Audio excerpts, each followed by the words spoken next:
Teka. So you will see black chips on the side.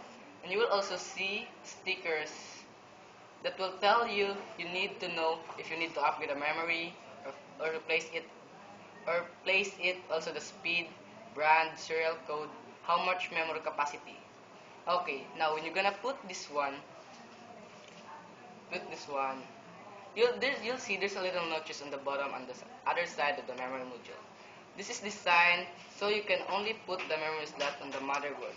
So you need to see which side you put the memory module. Now you're gonna do this by holding it by side, because if you hold it imperfectly, the circuit will be damaged. You're gonna put this into the slot like this.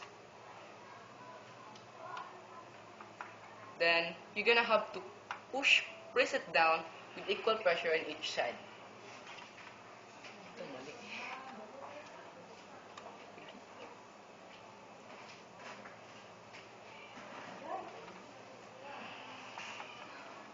Cut.